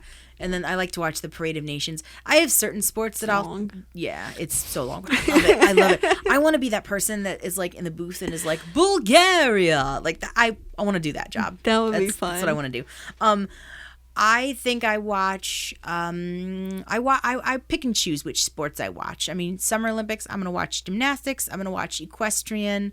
I'm going to watch diving, and trampoline and like weird shit. I like the weird ones. Yeah. Fencing. Winter Olympics, I'm going to watch, figure skating and speed skating. That's about it. Yeah. I don't really. Curling. And my mom loves curling. Maybe luge and bobsled, but that's honestly that's those about are dope. It. Yeah. They're fun. Yeah. I just don't. But ice skating though is more of an art form. Yeah. Well. And they have not only do they have, you know, figure skating, ice skating, but they also have ice dancing. Have you seen that? How is that different? Was that like when you're in a duet? Yeah, that's two people. Yeah. That would be the only thing that would be on from the Olympics in our house, basically. I mean, like, I think we also did gymnastics. It was always like skating and gymnastics, but like, for the two ones, but like but she is a figure skater, and that's like not competitive in the same way as like a sport would be competitive. Like, it's still an artistic form. Yeah, I think that a figure skater is as much an athlete though as a basketball player, to be honest. I mean, you have to keep your body in physical shape. It's the difference. You train, you know. Right. I guess it's like the difference between competition and art form, which you can have both, but it's still like you can have art competitions. Yeah, and that's true. And I think that's why judging figure skating is super weird, because it's like in college when you're, you know, taking a theater class, your final is not a pen and paper test, it's a performance. Right. And how do you grade that? Right. Well, it's kind of like auditions is the same problem. Yeah. But I think that like if you want, but because there is some leeway, you could like at least just figure out ways to incorporate the blindness as part of the art, because it's like it is different from like a thing where you're just, you know, like baseball, like if you're a blind person playing baseball, it's just a fucking pain in the ass, like, you know, like it's it's just you can't hit the ball, like, and you can't see where anyone is, and you can't, it's just an impossible game to play. True. However, have you played the adaptive version of baseball? No, I haven't. Good. But that's the difference of like if you're playing non-adaptive baseball and a blind person. Sure, but then why? It's just too much work. As a blind person, why would you play non-adaptive baseball? Right, exactly. That's my point. Yeah, like why would you do that? And whereas like that is more competition where you are just at a disadvantage, and it's just, that's it, you're just at a disadvantage. And if you're going to be playing with sighted people, then it's just like it fucking sucks, and and every blind person who ever had to take PE will tell you that like that's horrible and it's traumatizing. Oh my God. And no one wants to do it. I've never met a blind person who isn't like, yeah, I was traumatized by needing to play, unless they went blind after being in high school. But like that's pretty universally a trauma of blind people. But like yeah, so that is one thing, but then it's an art form. It's also a single person art form. So you can like make blindness part of your routine. Like you could do more, you could make it more part of the art, but it's just like literally it's just she's trying to 100% pass as sighted, which should never be the goal. No, I think it would have been a stronger story if she would have embraced her blindness. I mean, like you said, absolutely. It's devastating to lose your vision. You could see yesterday and then the next day you can't. So yes, feel sad. You can feel sad. That's fine. Like feel your feelings. We all feel sad when that stuff happens, but that doesn't mean it never ends. Your life you isn't get over. It also. Yeah. She still gets to do the thing that she loves. Right. Yeah. It is just very weird. Like the drama is just making assumptions that you're like, you haven't convinced me that this is such a problem, and like it feels like everyone's overreacting. But yeah, so she kind of just, I mean, we've kind of gone through all the different things of the plot. I think the main thing we haven't touched upon is the very, very end, which I don't know if they do the same thing in the 2010 version. Yep, same thing. Okay. Mm-hmm. Where she like does her full act and she like has it done perfectly and she's counted out all the steps and everything. And then at the on the first time that she's doing, the first time we see her actually do like one at the beginning of the movie, everyone's applauding her and standing up, and then like because she did such a great job, they're throwing flowers onto the rink to be like, oh, beautiful, like job, like you do. And that's done. I've been right. I think that's a real thing, right? Yeah, people do it. Yep, I've seen it. Yeah. And so and we also established that in the movie that's what people do. And then and you see her like picking them up in the first scene, and then in the last scene she's blind but pretending to be sighted. So she's like, everyone's clapping and they're really happy, and then she is doing the victory lap and she falls because she didn't know to like pick them up or that they were even there. And then everyone's like, oh. Yeah, she couldn't see them. Right, exactly. She couldn't see them because they had like planned the rink around her, like her sight. But and then the last line of the movie is because Robbie Benson, Nick, like comes up and is like, we forgot about the flowers. And then he just like walks onto the ice with her, and then the two of them are standing there, and I was also like, is he gonna like help her get off the ice, or are the two of them just gonna stay there? I forgot why they needed to stand there for such a long time. I mean, in the maybe it's different in 2010. In the 2010, the same thing happens. We forgot about the flowers, and then they laugh and they stand up, and I think he goes to lead her off the rink, and they end up standing in the middle of the rink and like yes, and then the credits roll. Yeah. So. That's it's the same. It's basically the same. I think it's like exactly the same movie. It pretty much it is the exact same movie. Do you think it needed to get remade? No, hell no. I don't understand why this story needed to be retold. Also, I don't even know why it needed to be told at all. Yeah. Also, no shade to the actors in the 2010 version. They're fine for who they are. I think they're fine, but nobody, quote unquote famous, is in the 2010 remake. Right. So it's made for TV too. It wasn't even like released. It was just it's a TV movie. Yeah. So duh, that's yeah. Right, but it is very weird that it needed to get redone, especially if you're not going to like change anything really fundamental about it or even much at all, other than I guess the fact that now the boyfriend's the abusive one, emotionally abusive, as opposed to like all the other adults. But there's a thing where she like is wearing her mom's sweater when she like goes blind. I don't know. There's a lot of really weird scenes. Oh, yeah, no, none of that here. Okay, no, like literally. I was gonna ask you what the hell was with that. In the 78 version, before she even does her big finishing routine, she goes, "This is for you, Mom." Oh, or "This is for you, Mama," or something. She might do that in the 78. I just don't remember. Yeah. But literally in the remake, it is inferred and glanced over and then never brought up again. Right, because in the 78 one, she's like when she's like completely hiding from the world, she wears her mom's sweater, and then her coach, which maybe she is an aunt also. It's very unclear if they are related or not in the 78 one.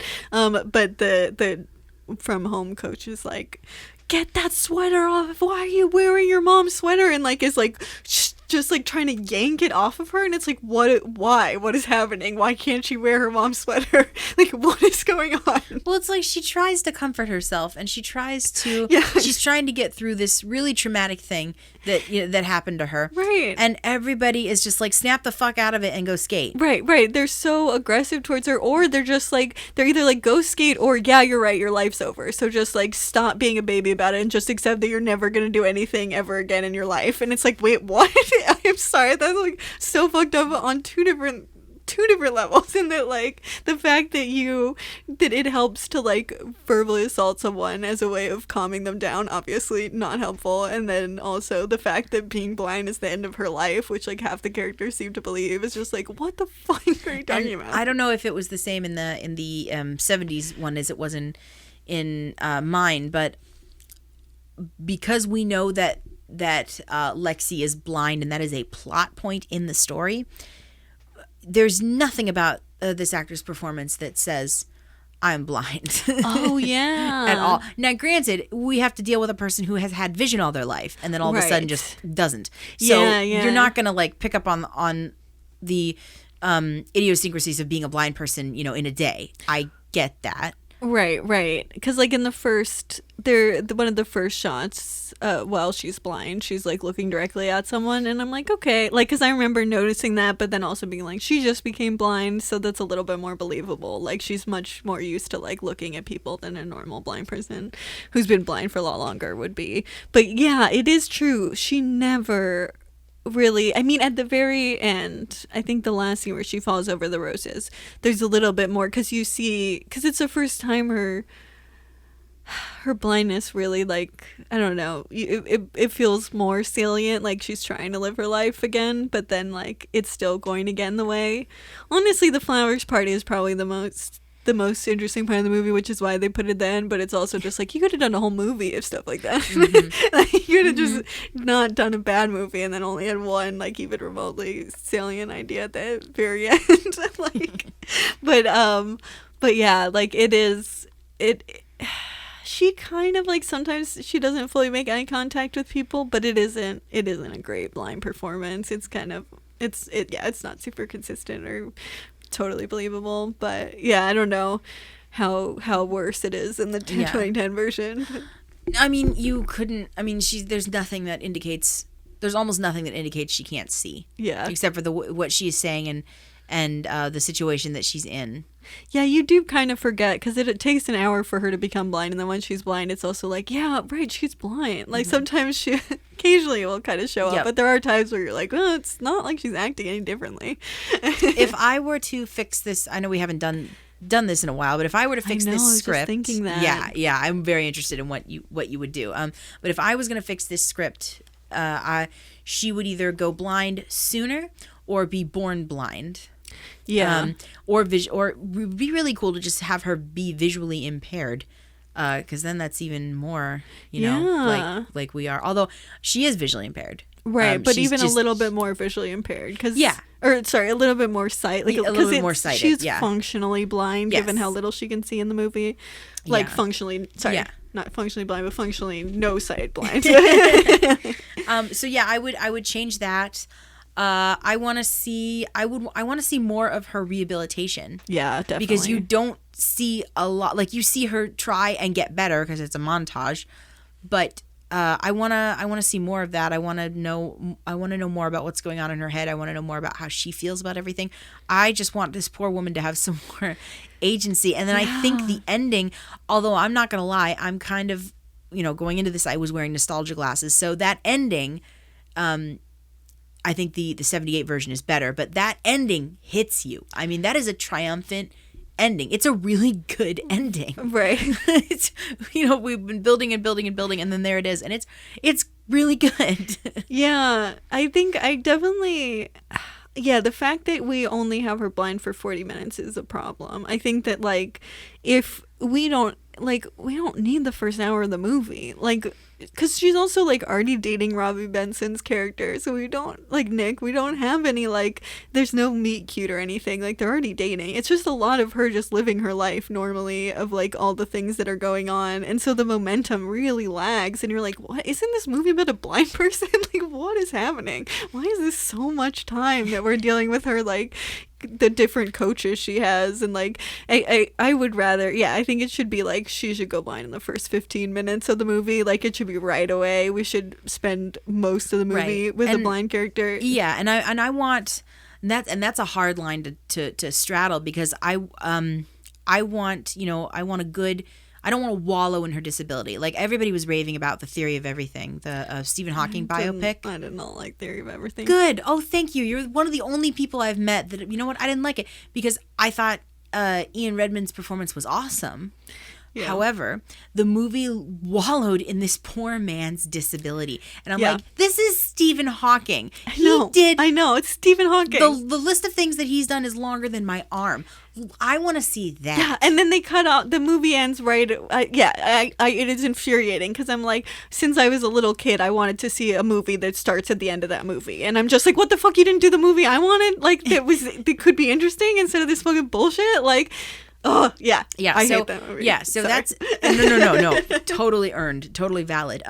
So yeah, that's a really difficult line to cross. I want to see her deal with her disability and come to love and accept her disability. I don't want to wallow in her disability. Well, I want her to be more driven. I want her to be the engine of the story of, like, I want to see her become disabled quickly, but then also, like, quickly in the movie, but then also kind of, if she is the one motivated to keep trying, then you have you can do a lot more that doesn't feel so shitty, because she's the one who's just like, I'm going to keep doing this, and then it's an issue of systemic problems, and that's far more interesting to watch, especially when it's disability. The systemic problems are what makes disability stories interesting, like, and so to have it really, and in this movie they don't question the systemic problems at all. They're just like, they're just fact, and they don't bother to really, like, they show how they're problematic, but then they don't no one seems to care like that they're I mean, if they do, they're wrong for caring.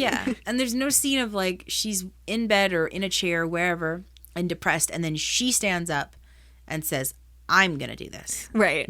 I'm going to, because I want to, not necessarily because I have anything to prove, but because I want to do this. Right. And even if it is, like, I mean, just if she needs to have any sort of motivation and not be just doing what other people are telling her to do, like, we have to also get a sense of, like, how the skating is important to her, like, because it's the movie kind of tells you, like, basically it's because she likes the attention, but again, she never really says that. It's just other people say that about her, and so we never she never says in her own words really, like, why she likes it, whereas, like, I think a few times people say, like, I think maybe she might allude to the crowd, like, she likes hearing the crowd, but really most of her motivations are spoken for by other characters, where you're like, is that true? Or do you think that's true? Because it doesn't seem like that's what she thinks, like, necessarily, like, you're just saying that. So, like, the fact that we get so little window into, like, what's going on with her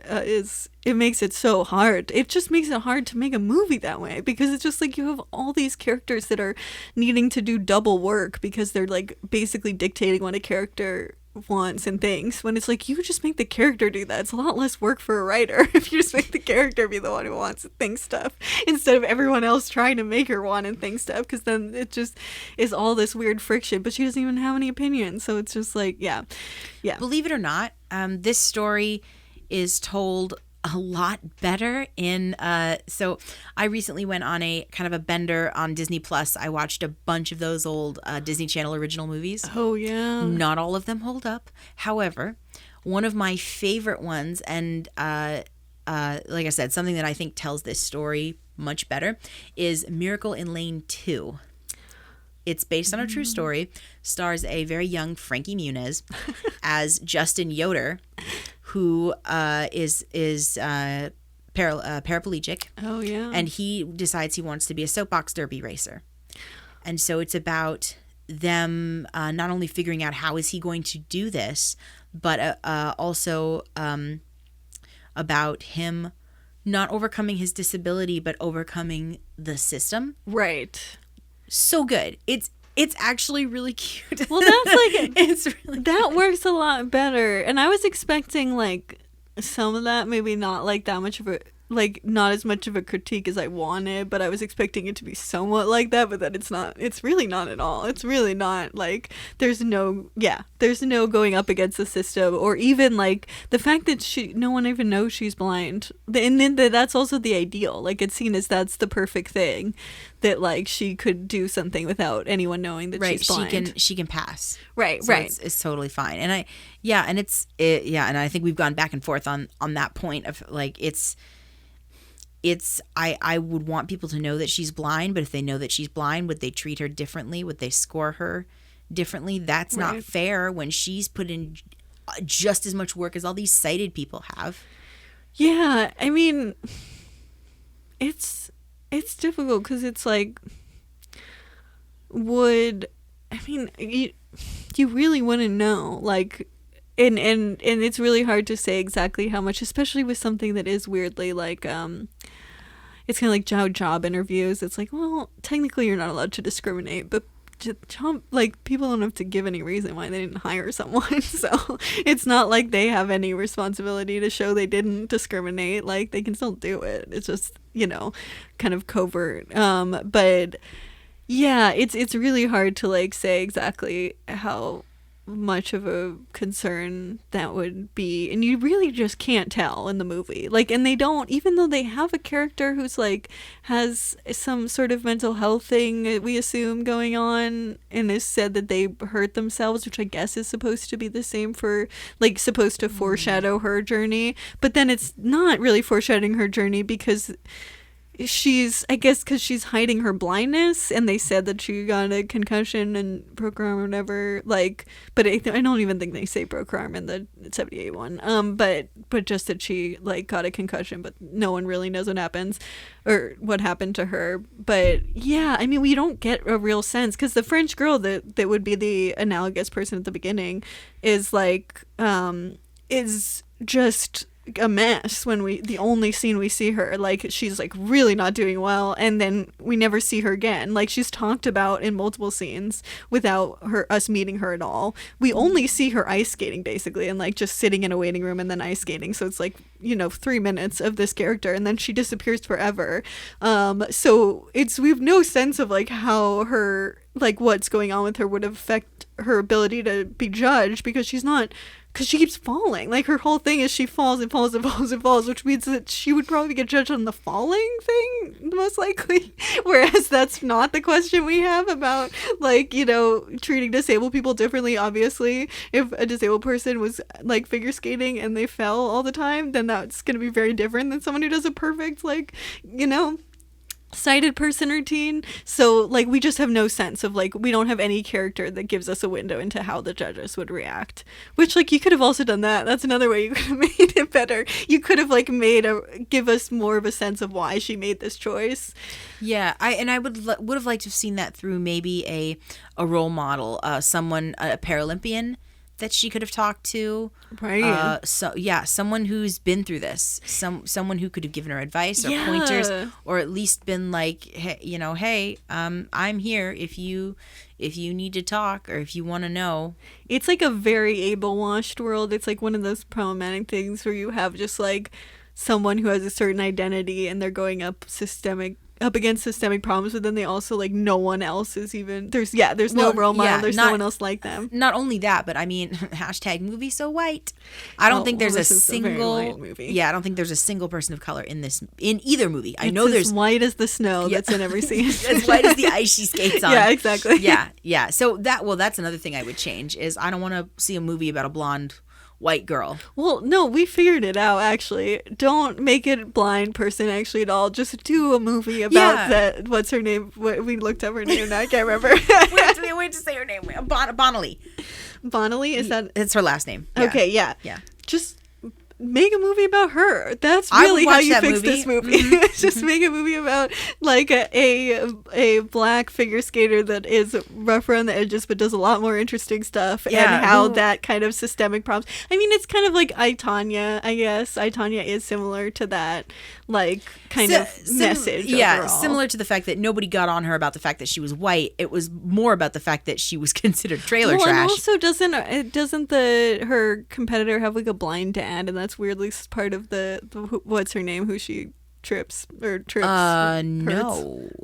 Apparently this is a thing. I don't remember why I was like Googling something. I don't even think this was the question. Then there was a lot of articles about how she had a blind father, the weird. figure skater. Okay. And I was like, okay, well, it's very bizarre that this is so interesting. Nancy Kerrigan? Yeah, Kerrigan. Oh, okay. Apparently her dad's blind, I guess. I don't know. Cool. Very random fact that apparently there was like weirdly a lot of articles on the internet about, and I was like, I don't understand why people care about this so much, but whatever.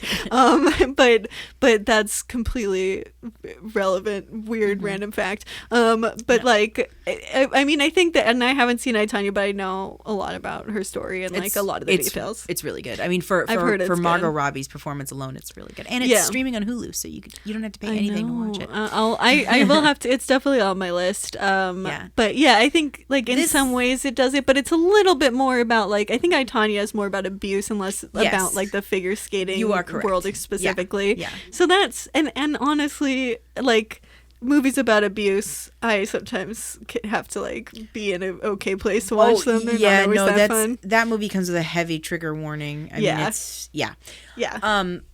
this movie, Ice Castles. Ice Castles is like it's like a bag of chips, like a bag of plain potato chips. It will fill you up, but there's not much there. Yeah, and then when you have a bag of it, you're like, I do not want another bag of this. or I want something, but I want the same thing, but it has to be a different flavor. Yeah. You really have. It's kind of. Yeah, and then you just kind of want to drink some water, I guess. Yeah. Boy, oh boy. Well, should we rate this puppy? Yeah, we should do more like how would we fix it? That should be a more of a segment thing, because that's a good. Though I guess we couldn't have done that last week because it's perfect. Oh yeah, no. Last week, last week was I don't want to change a thing, not one single goddamn thing. But now that we've done the only movie we'll ever do that's perfect, we could do that from now on. Yeah, that's literally a really high bar to set. I don't know if we'll ever find another one. I mean, it checks all the boxes. It's perfect. Okay. I guess the one thing is make it so that we can actually have a voice read audio descriptions, or audio descriptions would be ideal, because then you could also have someone reading the subtitles. That's the only reason I'd fix it. Mm-hmm. That's the only thing I'd fix about that movie. But anyway, just different than how many structural problems this movie has. But that transitions into our ratings. Do you want to go first, Melissa? Sure. With your Ice Castle blindness acuity. Yes, please. I'm, as easy as it would be to totally bash on this movie, which is kind of what we have been doing, and I regret nothing. I'm still going to give it a 20/20, because at least it has blindness in it. That is the whole reason why we watched the movie. So that's, that got us kind of curious as to like, okay, what is this going to be like? Right. And I mean, that ending is real good. But you're not giving it anything above 2020. No, I wouldn't give it anything above 2020. It's a solid 2020.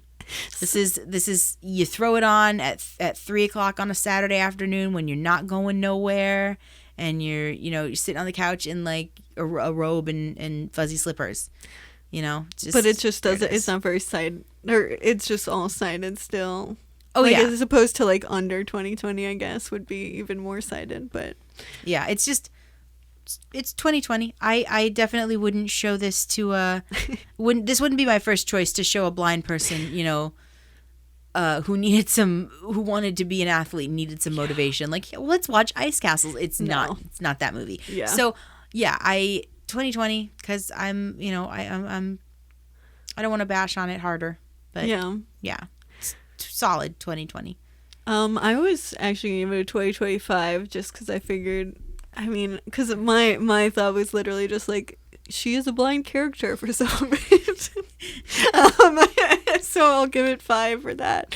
But like, it's a bummer because this is the second movie we've done where there's a female blind character, and other than C, which is kind of different in that it's the ensemble, but it is a bummer that we have really just, even in C actually, we've not really had a lot of characters that felt very like they had like female characters with a lot of agency who are blind, and I feel like we've had enough male characters that are like that it's very frustrating, especially just that it's also easier to find movies about male blind characters than it is female blind characters, so that's already frustrating. The fact that they have had no agency of the 2 movies, because the other one was City Lights and neither character had any agency at all, and other people are just completely dictating their lives for them, so I find that very frustrating. I think that like, yeah, I mean, I think it's the flower thing's cute, I guess. Yeah, I guess that's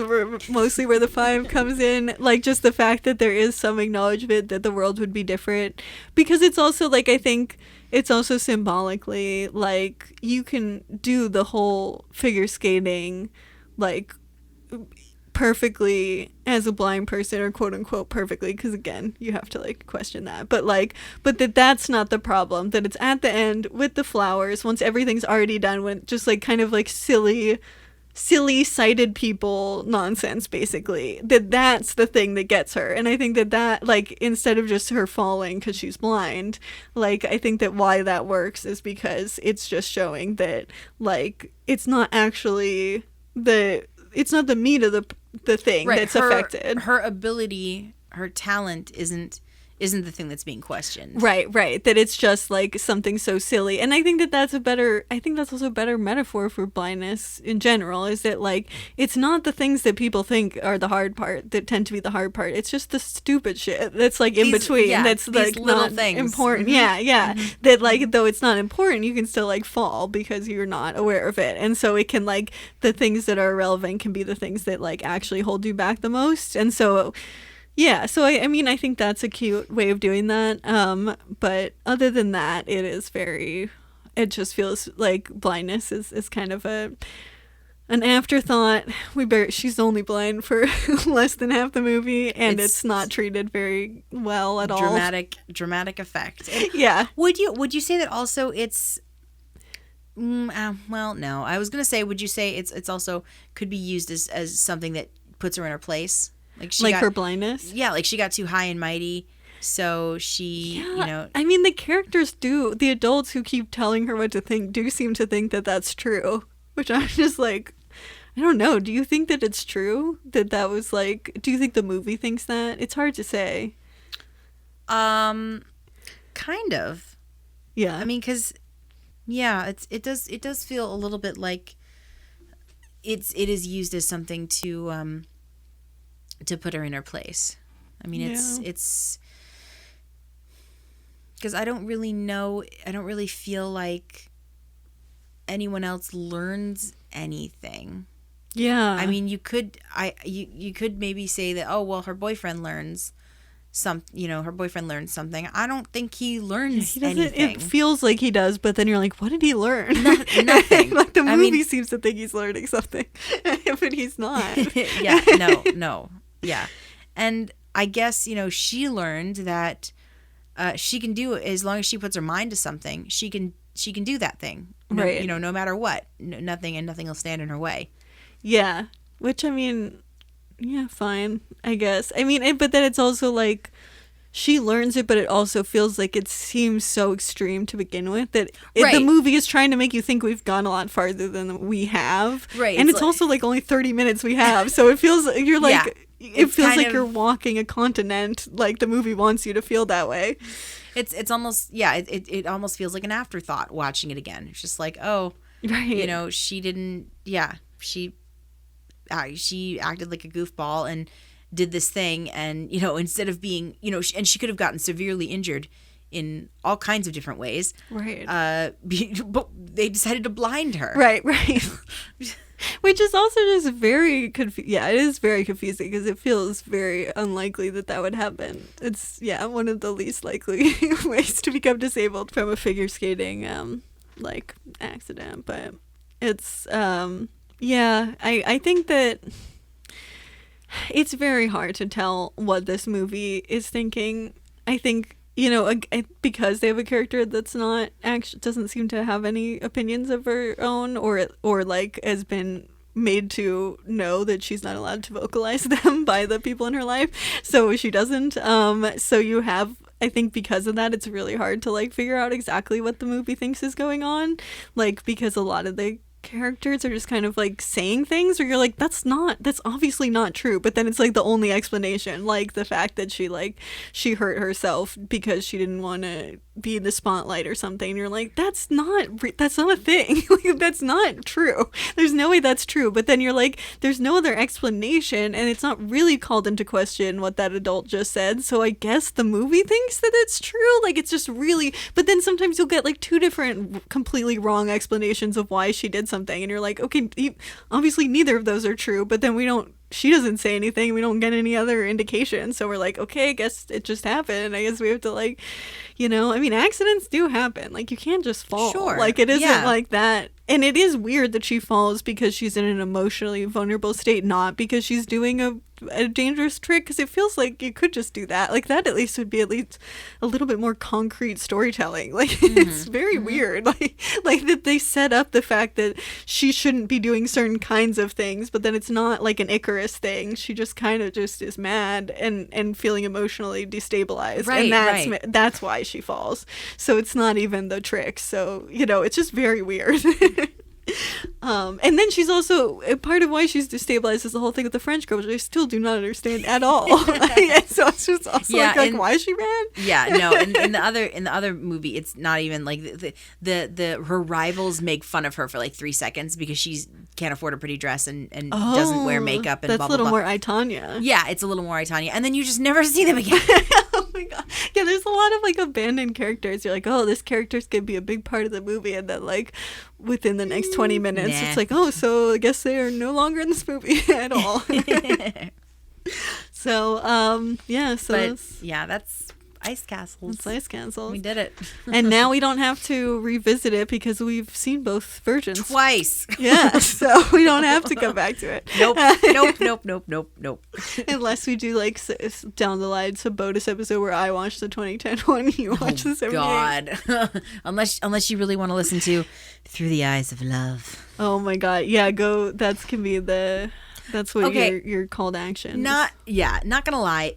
Without the lyrics, at the end when she's just skating to the music, it's still bad. It's fine. It's fine. I think the singing is the worst part. It is just so dramatic. It's played in the montage at the beginning of the movie. You're just seeing cars driving around in Minnesota and it's snowing, and you're just like, and it's just like cutting to different cars driving around, and you're like, this is not dramatic. Why do you have this like very emotional ballad going on when I'm literally, the movie just started and I'm just watching cars drive in snow just normally in like a small town. It's just very bizarre.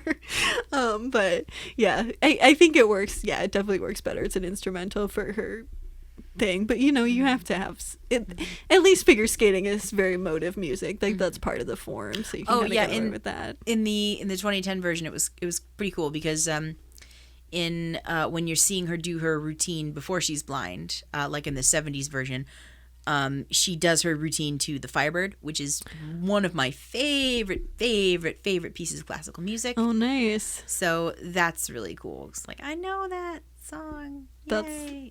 That's cool. It was really cool. Figure skating is weird. They do like movie soundtracks, I guess, a lot of the time. No, not well. More and more people like are score.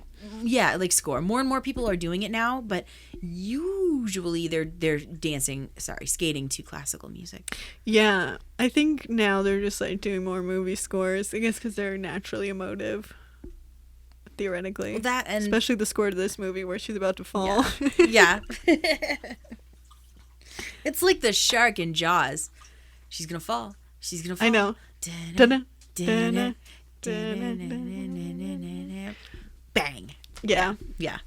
Well, that's There you go. So that's Oh boy. Ice Castles. So announcing what our next movie Yes, is. it's your week It's next my week. I'm so week. excited. And I was thinking, so this is not a movie, and I was gonna run this by you before we start recording, but whatever. I was thinking maybe we could do In the Dark, a TV show that is another currently on Oh yeah. Okay. TV show, which and then we can decide if we want to do that as my pick, since we're gonna have to watch more of it too, or not. But it's called In the Dark, and it just because I was like, we need more ladies, and so it's about it has a main character who is a blind like detective, basically. Oh, It's cool. definitely, I Okay. mean, I have not seen it at all yet, but just from what I've heard, it sounds like a blind Veronica Mars, but I don't, Sweet. we'll see if that's How true. how current? Okay, how current is it? It came out, it started, I think, last year, so I think it's Okay. like in its second season right now, if I'm not mistaken. Wow. So each season is, let me see. Yeah, so the last episode of the second season is coming out like next week when we're recording this. Okay. So it will be like already gone by the time we're releasing this episode. So it's finished its second season, and each season's like 13 episodes. So I was thinking maybe we could do 3 episodes because they're only 42 minutes. Oh, so yeah, they're a that's little bit fine. shorter than the C ones, Yeah, and that way we yeah. can get through it without needing to do a billion episodes. Cool, about it. cool. Yeah. So you want to do like the first 3 episodes of Yeah. the first season? Okay. I think we can try that. Yeah, that'd be fun. See if we like it. I think it would be good also to like, it might be a good contrast to see, because I think that it's like a little bit more like See, about the yeah. ableism of the world, probably. C is a lot. Yeah. C is a lot. Yeah, It's I a- hear you. And and I'm excited because it seems I've heard it's definitely like a what's the right word problematic, not problematic protagonist. I mean, it also kind of feels a little bit Jessica Jonesy from what I've heard too. But we'll see. We'll see. I don't know why I'm telling you all the shows it's like, but I haven't even seen it. No, it's okay. This reminds me a lot of, so there was another detective show called Blind Justice. Oh yeah, I've seen that one. This is Looking about up the stuff. the dude who's blind. Yeah. So we'll have to start with this one, but then we should go back and start watching like stuff We like that. should. Yeah. I remember not liking Blind Justice. I didn't think it was very good. Well, if this is too good, if this is too good portrayal, we can we should do talk both. about- yes, yeah, I so think we so can. too. Yeah. Because I mean, I hope I get to pick more bad choices. I feel like I always like pick something good. No, please, no, Sky, please pick something good. I'll pick the. I know we shitty do stuff. have our roles to play. Oh, I mean, you picked like the best movie ever, and I picked fucking Ice Castle. So No, I love our track records. I feel like are very great, and City Lights is not great portrayals. It's just like it's an important movie for cinema, but like it is not a good movie for blind portrayals. Really, no, but yeah, I guess the rest of them have been a little bit. Well, I also picked Daredevil, so it's a little bit of column A, a little bit of column B. Yeah, and you yeah, picked Blind Dating, so we did kind of True, switch places true. for one time. But yeah. So anyway, it will be exciting. I'm actually really looking forward to watching the show, especially now that we've done a couple C episodes. It'll be interesting to see how 2 different like current shows deal with blind characters. Yeah. Well, and this one doesn't sound as totally like C is absolute like sci-fi fantasy. Yeah. Whereas this one, I think, is a lot more realistic. I think also I heard an interview with a couple of the writers who are blind themselves. Oh no way! Oh, I'm which is even cool. more excited now. And also, like, I was Googling stuff about C, or I guess I was just randomly Googling stuff, and, like, C came up as, like, apparently there are blind actors on it. We're going to have to talk about it the next episode. Oh, hell yeah. But I could not tell. I was actually re-listening to our C episode, and we ask a lot of questions, and then just I know in the next episode we didn't answer them, so I'm like, we need to do. We'll have to. I know. that. I just posted the second C episode sweet. today. Yeah. So, I was finishing it up yesterday. So yeah, we did say some things about how I don't think any blind people were involved, and then I'm like, apparently there were actors. So but we'll talk about that now that Yeah. we're closer to the end. We can worry less about spoilers when researching it. So anyway, Nice. Oh, that makes me so happy that they're blind actors on that show. Like that's so I know. cool. I want to know who they are because I'm like, who are the blind actors? But yeah, we'll talk about all this. Yeah. So then, I guess just on to our final thing, which is I didn't have a good name for it this week, but the thing that we are going to tell people about. That's works. what I don't prepare. That works. The thing that we're going to tell people about. Yeah. I think I went first last time, so you go first. Okay, cool. I was gonna say mine is dumb. I don't know how I feel about it, so I want to go first. So that works out. So I don't know. I was trying to figure out what I wanted to do.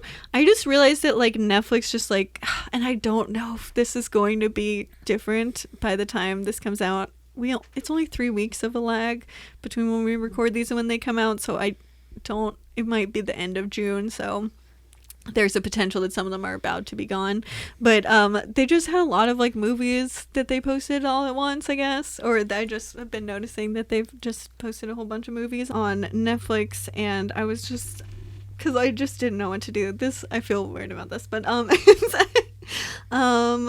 I just was looking through and found movies that I really love that are now on Netflix. I don't know how long they've all been there, but I guess just to throw out a few different ones if people are looking to like catch up on good movies of the past that I like. They're sort of white duty movies, so I apologize.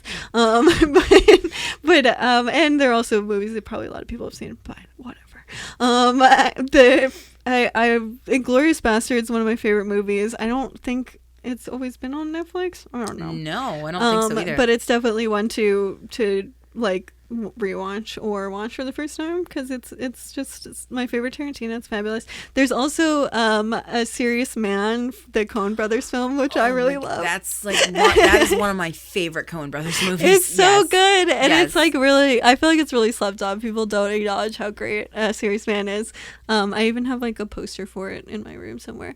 But yeah, I love that movie. And then they also have The Disaster Artist, which I mean. Oh, that's also great. Yeah, James Franco and The Room are like two things that I love. So it's fabulous. I love that movie as well. So yeah, I don't know. I just was like, oh, they have so many movies, and now I'm gonna like. I noticed that like yesterday, so now I made a whole list of like ones that I haven't seen that I want to see. So maybe next week I'll give you some ones that I hadn't seen before that I've now seen in the last week. But yeah, that's what I did when I logged onto Canopy for the first time in a while. I know. made just a huge list of movies. Also, to piggyback on yours, in Netflix, if you look, they have a new tab set up called Black Lives Matter. Yeah. So if you're really looking for some great timely cinema and movies, you can find it there. As well.